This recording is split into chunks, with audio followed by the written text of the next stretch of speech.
Hello students, how are you all? Hope so all of you are fine and happy. Welcome to my YouTube channel, Biology in Seconds. Today we will discuss the sex linkages in humans. Let's start. Now, sex linkage in humans. So, how the sex is linked in the humans? Dear students, humans have got many traits which are present on X chromosome, as well as few traits which are present on the Y chromosome. So, humans have many traits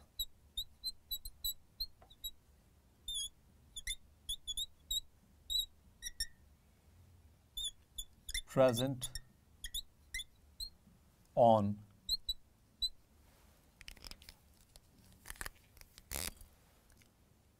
X chromosome.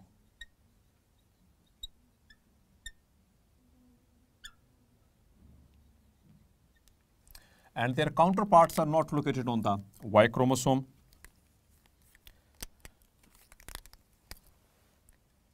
Having no counterpart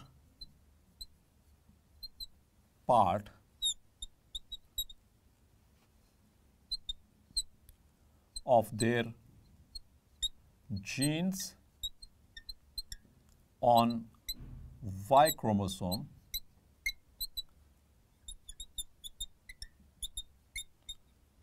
These are called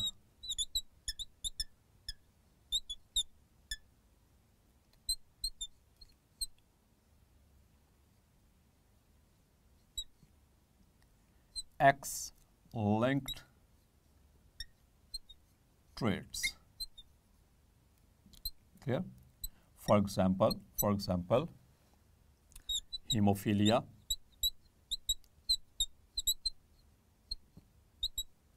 for example, color blindness,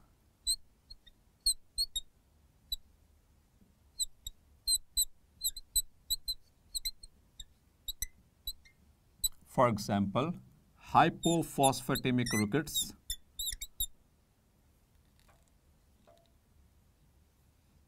hypophosphatemic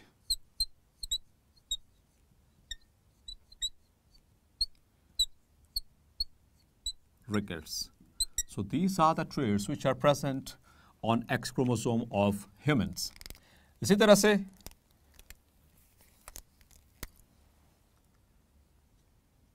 few traits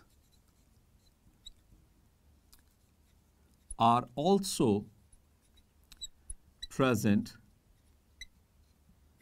on Y chromosome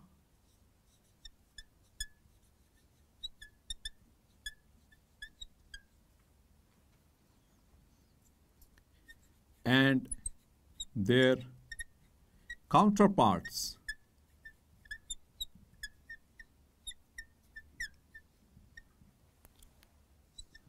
of genes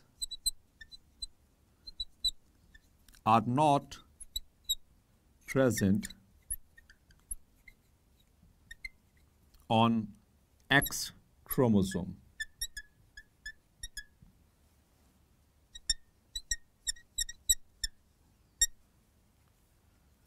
These are called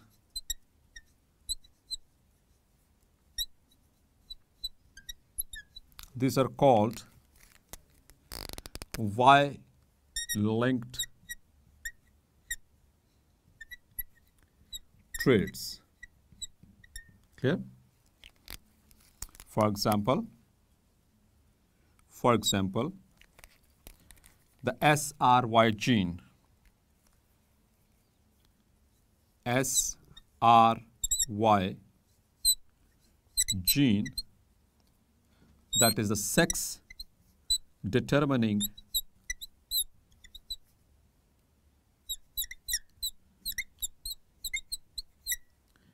regions of Y chromosome.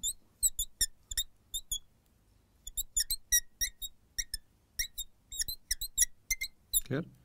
SRY gene. So this gene is SRY gene present at tip of short arm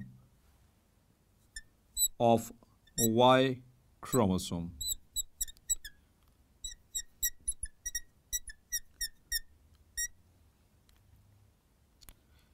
And is responsible for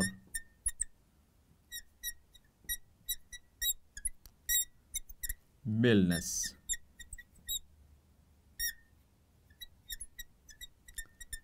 So this is the most important gene, SRY gene, located on the tip of short arm of the Y chromosome. It is responsible for maleness. जितने भी mail characteristics होते हैं, ख़ास तौर पर जो sexual characteristics हैं, वो इसी जीन की मरहून मिन्नत हैं. Clear?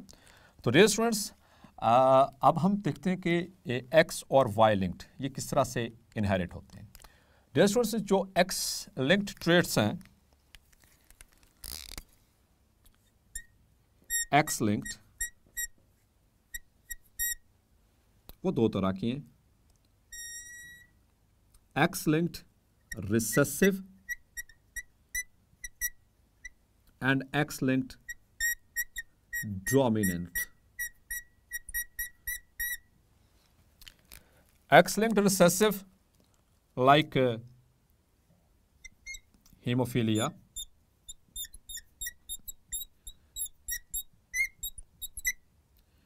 and color blindness.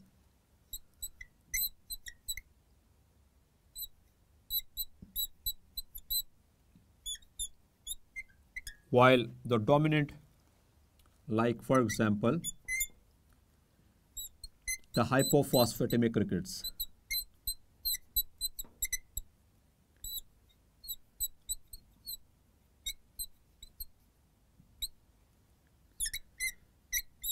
So these are the examples of X-linked recessive and dominant traits which are present in the humans, while the X-linked, while the Y-linked trait, it is the best example is the SRY gene.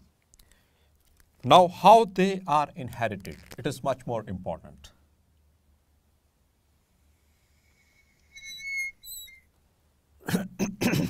Sorry. Now, first of all, the X-linked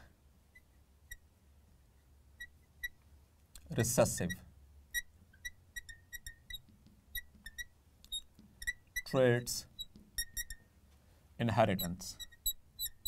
अब dear students, इंसानों के अंदर जो inheritance का जो pattern है, ये हम एक्सपेरिमेंटली तो ह्यूमंस के ऊपर नहीं कर सकते, because humans are very much precious organisms. तो फिर हम इनकी पेडिग्रीज के जरिए, नोट कर लीजिए, we can study the sex linkage in humans through the pedigrees. इनकी इनहेरिटेंस हम किस तरह से स्टडी कर सकते हैं? पेडिग्रीज के जरिए. पेडिग्री कहते हैं शजरा नसब के जरिए हम इनको स्टडी कर सकते हैं. तो first of all X linked recessive traits inheritance. तो X linked recessive traits inheritance के हवाले से देखिएगा, they are more common in males and less in females. ये फीमेल्स में कम होते हैं, मेल्स में ज्यादा होते हैं.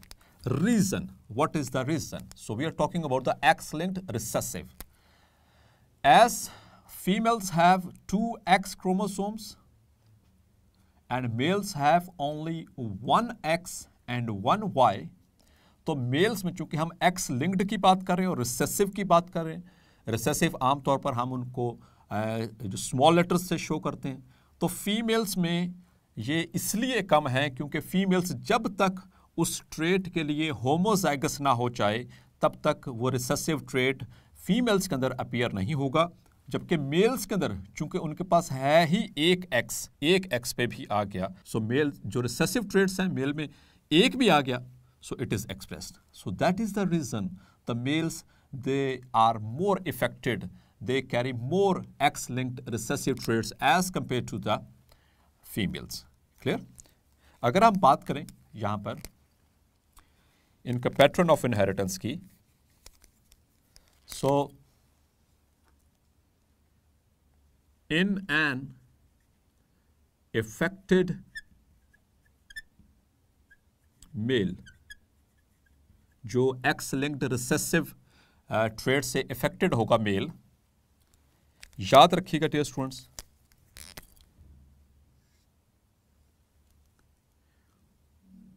ऑल हिज डॉटर्स, इसकी जितने भी डॉटर्स होंगी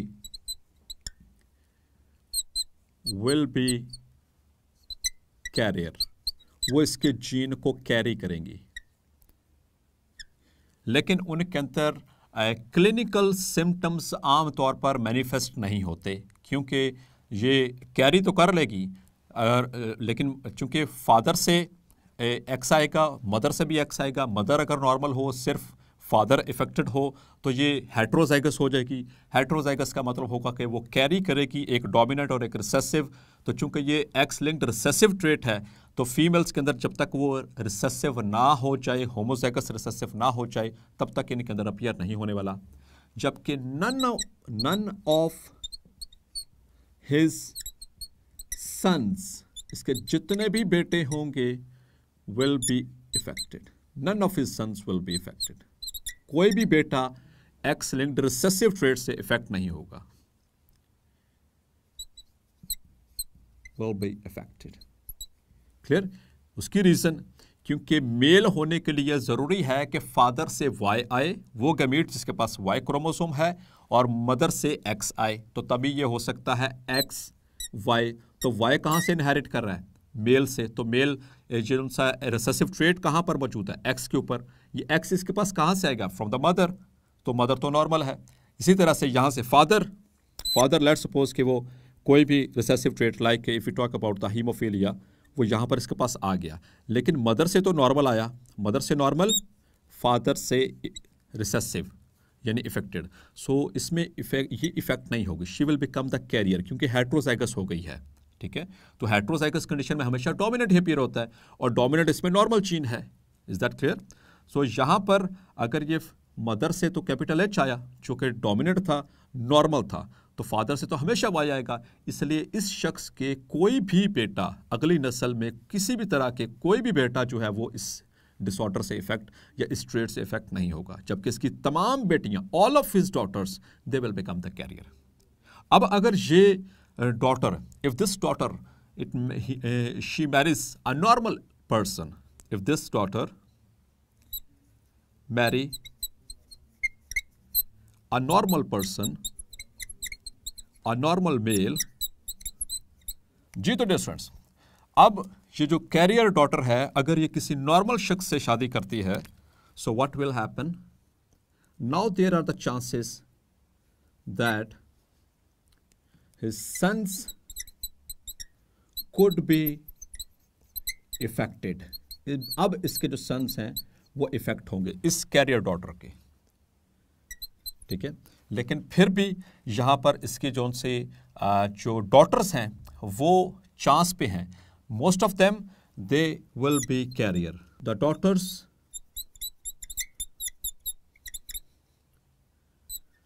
दे वुड बी कैरियर अगेन। तो डॉटर्स इसकी कैरियर हो जाएंगी, लेकिन जो इस कैरियर डॉटर के जो सन्स होंगे वो इफेक्ट हो जाएंगे। ठीक है, उनमें चांस है कि वो उसमें 50% जो है वो इफेक्ट हो जाए, 50% जो है वो नॉर्मल हो सकते हैं। ठीक है, मतलब कि इस अगर इस शख्स को देखें इफेक्टेड मेल को, तो इसका ग्रैंड सन, उसके अंदर तो वो ट्रेट एक्सप्रेस हो सकता है, लेकिन डायरेक्टली उसके सन में ये इफेक्ट नहीं होगा। तो ये किस तरह से फिर इनहेरिट हुआ? मतलब कि इस इफेक्टेड मेल से इसकी डॉटर में गया, और डॉटर से फिर कहाँ गया? उस डॉटर के सन में, मतलब कि he is the grand son, नवासे। तो इस शख्स के नवासे में ये जो ट्रेट है वो एक्सप्रेस हो सकता है। इसके अपने बेटों में या इसके पोतों में ये ट्रेट इफेक्ट नहीं हो सकता। इस तरह से जो पैटर्न अगर इनहेरिट होकर आए तो इसे कहते हैं zig zag pattern of inheritance. Clear? So hopefully ये इसका जो एक्स लिंक्ड रिसेसिव ट्रेट्स का जो पैटर्न ऑफ इनहेरिटेंस आपको क्लियर हो गया। अब देखते हैं कि इनहेरिटेंस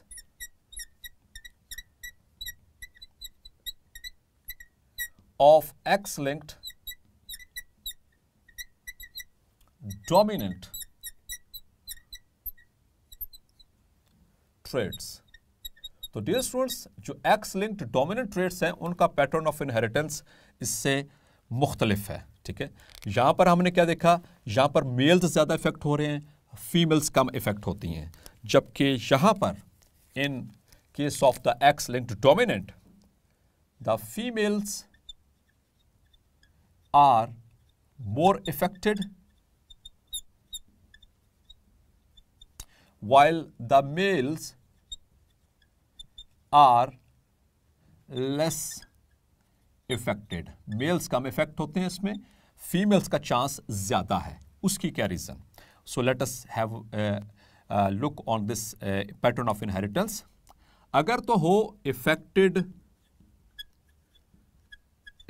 फीमेल हो, in case of affected female, अगर एक कपल है, ठीक है, एक हस्बैंड और वाइफ हैं, और जो फीमेल है वो इफेक्टेड है इस एक्स लिंक्ड डोमिनेंट ट्रेट से, तो फिर क्या चांस है?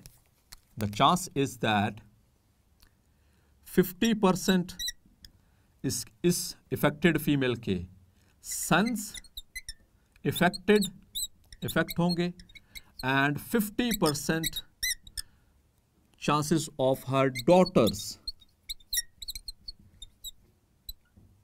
affected। एक्स लिंक डोमिनेंट में याद रखिएगा, अगर तो फीमेल इफेक्ट जो इफेक्टेड हो वो इस ट्रेड से, एक्स लिंक डोमिनेंट से, तो 50% चांस है उसके बेटे इफेक्ट होंगे, 50% चांस है उसकी बेटियां इफेक्ट होंगी। लेकिन अगर हो इफेक्टेड मेल, इफ द इसी एक्स लिंक डोमिनेंट में अगर हो इफेक्टेड मेल, तो उसमें फिर पैटर्न ऑफ इनहेरिटेंस मुख्तलिफ हो जाएगा। किस तरह से? अब इस शख्स के, इस इफेक्टेड मेल के, अगर मेल इफेक्टेड है और इसकी जो वाइफ है वो नॉर्मल है, तो उस सूरत में none of his sons will be affected. कोई भी बेटा इसका इफेक्ट नहीं होगा। क्या रीजन है? क्योंकि फादर की तरफ से हमेशा वाई आएगा, और हम क्या पढ़ रहे हैं? X linked. ठीक है, तो इसमें अगर आएगा तो चूंकि इसकी जो वाइफ है वो नॉर्मल है, तो ये बेटा जो है वो नॉर्मल एक्स इनहेरिट करेगा, फादर की तरफ से वाई इनहेरिट किया, सो ये सब के सब बेटे इस इफेक्टेड मेल के जो एक्स लिंक डोमिनेंट ट्रेट से सफ़र कर रहा था, इसके तमाम बेटे किसी भी तरह से इफेक्ट नहीं होंगे। लेकिन all of his daughters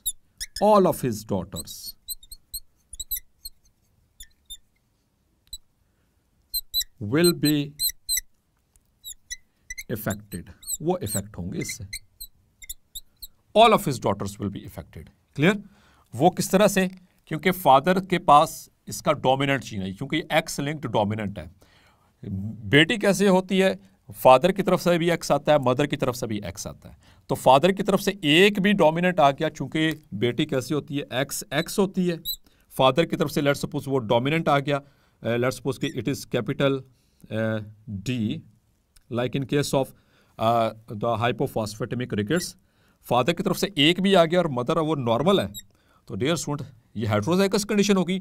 heterozygous condition में कौन सा जो एलील एक्सप्रेस होता है? हमेशा डोमिनेंट। तो ये वाला कहाँ से आता है? ये जो डोमिनेंट एलील कहाँ से है? इस फादर से है, तो ये इफेक्ट हो जाएगी। जितनी भी बेटियां होंगी, क्योंकि फादर से आना ही डोमिनेंट एलील है, मदर बेशक नॉर्मल हो तो वो इफेक्ट होगी। जबकि मदर इसकी नॉर्मल, इस शख्स की जो वाइफ है वो नॉर्मल है, और फादर से उसने क्या इनहेरिट किया? वाई के ऊपर इसका कोई काउंटर पार्ट नहीं है। तो ये जितने भी बेटे होंगे इस शख्स के, वो सब के सब नॉर्मल होंगे, वो इस ट्रेड से इफेक्टेड नहीं होंगे। और जहां तक बात रह गई वाई लिंक्ड की, वाई लिंक्ड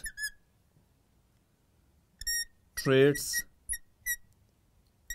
इनहेरिटेंस, ये कैसे इनहेरिट होते हैं? तो ये बहुत सादा सी बात है, very simple.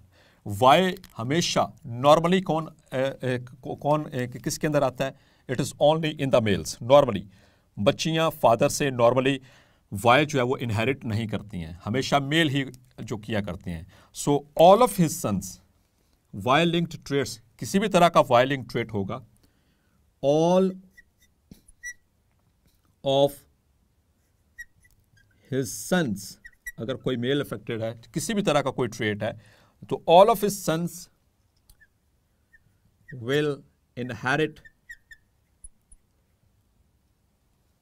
Y linked trait, and no one of his daughters will inherit Y-linked trait। उसकी रीजन, क्योंकि नॉर्मली बच्चों के अंदर फादर की तरफ से सिर्फ एक्स जाता है, वाई नहीं जाता। तो हम किसकी बात करें? वाई लिंक्ड की। वाई हमेशा बच्चों में जाएगा, ठीक है। तो इसकी एग्जांपल जैसे कि SRY जीन है, ठीक है। फॉर एग्जांपल SRY जीन हमेशा मेल्स में जाता है, और वाई चूंकि छोटा क्रोमोसोम है, इसके ऊपर नंबर ऑफ ट्रेट भी कम होता है। एक्स के ऊपर एक्स कंपैरेटिवली बड़ा क्रोमोसोम होता है ह्यूमंस के अंदर, उसके ऊपर नंबर ऑफ ट्रेट्स भी ज़्यादा हुआ करता है। Now dear students, the examples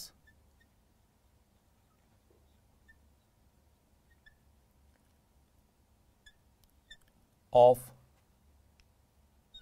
Y-linked traits. So here are a few examples. Number one is the hypertrichosis, that is the growth of hairs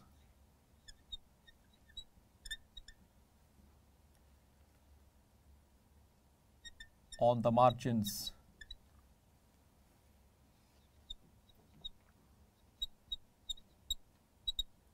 of pinna। ये कान के बाहर यहाँ पर इस मार्जिन्स के ऊपर एक्सेसिव ग्रोथ हो जाती है हेयर्स की, मेल्स के अंदर सिर्फ, ठीक है।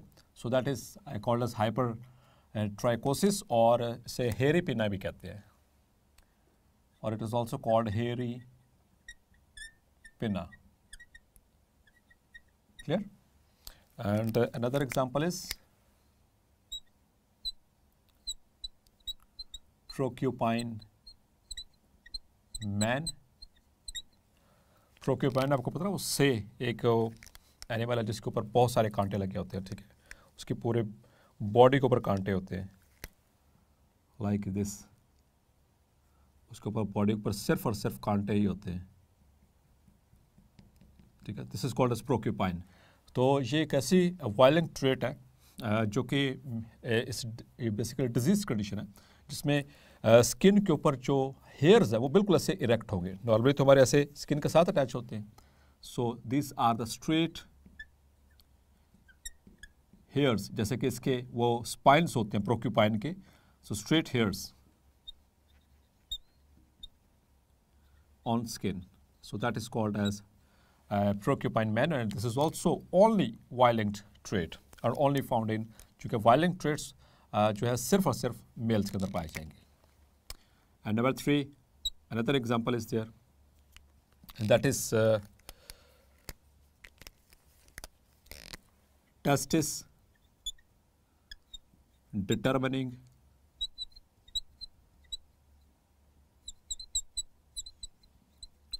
factor, also known as TDF. Another example of violent trait is the minor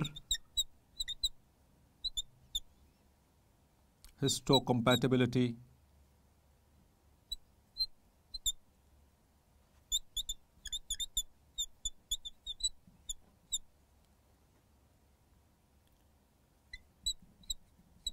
complex factor. It is denoted by HY. Clear? और it is the histocompatibility complex भी कहते हैं ये बेसिकली, ये हमारे इम्यून सिस्टम से रिलेटेड है और it is also known as gene, minor histocompatibility gene. ये दो तरह के कम्प्लेक्सेस होते हैं। वैसे इससे पहले जो कम्प्लेक्स जाना जाता है वो मेजर हिस्टोकम्पैटिबिलिटी कम्प्लेक्स है which is related to immune system. Clear? And one more example is there, number 5 is webbing of toes. Webbing of toes सिर्फ मेल्स के अंदर ऐसा होता है कि जो टोज खास तौर पर, ठीक है, वो फ्यूज्ड होते हैं, यानी कि ये इट्स अ बिग टो और पॉसिबल है कि वो साथ वाले जो दो टोज हैं वो ऐसे फ्यूज्ड हों। सो इस तरह से दिस इज नोन एज, हैं 5 लेकिन ये आपस में यहाँ से फ्यूज्ड है, this one, this two are the fused. So this is called as webbing of the toes. Dear students, ये कुछ एग्जांपल्स और इसके अलावा जो नॉर्मल जीन इनहेरिट हो रहा है from the males father to the sons, that is SRY gene, जो हम पहले भी डिस्कस कर चुके हैं, sex determining region of the Y, and this is responsible for maleness. So these are few characteristics which are present, these are few traits which are present on the Y chromosome. Dear students, जो trades Y chromosome के ऊपर है, हम पहले भी बात कर चुके हैं कि उनका कोई उनको जो कंट्रोल करने वाला जीन से जो है वो सिंगल है, वो सिर्फ Y के ऊपर है, वो X के ऊपर नहीं है। इस वजह से हमने कहा था कि जो मेल्स होते हैं they are also known as hemizygous. Males are hemizygous because they have single gene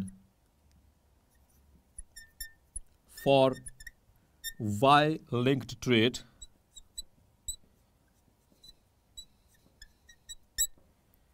on Y chromosome and no partner, no counter gene on X chromosome। तो इस वजह से जो मेल्स होते हैं they are hemizygous for the Y-linked traits. या फिर Y-linked traits को एक और नाम भी जो है वो दिया जाता है, that is the holandric traits. Holandic traits which are called as the Y-linked traits, क्योंकि ये सिर्फ और सिर्फ इनको होलैंड्रिक इसलिए कहा जाता है, ये जो Y-linked traits हैं वो सिर्फ फादर से सन में पास कर सकते हैं। They can only pass from father to all the sons, all sons. Normally none of his daughters are carrying these traits। तो इस वजह से इसको होलैंड्रिक ट्रेट्स का नाम भी दिया जाता है, वायलिंग ट्रेट्स को। और ऐसे यानी इस एतबार से मेल्स हेमीजाइगस हैं। हेमीजाइगस मतलब कि उनका जो वाई के ऊपर है, जो किसी एलील का जो किसी भी ट्रेट का जो एलील है उसका काउंटर पार्ट वाई के ऊपर नहीं है उसका, ठीक है। तो इस वजह से उस जीन को एक सिंगल जीन होने की वजह से वाई क्रोमोसोम पे हम उनको हेमीजाइगस कहते हैं मेल्स को। जबकि फीमेल्स के पास चूँकि 2 एक्स क्रोमोसोम होते हैं तो उसका एक पार्ट एक एक्स पे होगा, दूसरा पार्ट उसका एलील उसका होगा दूसरे एक्स के ऊपर, तो वो हेमीजाइगस नहीं है, ठीक है। Only the males are hemizygous.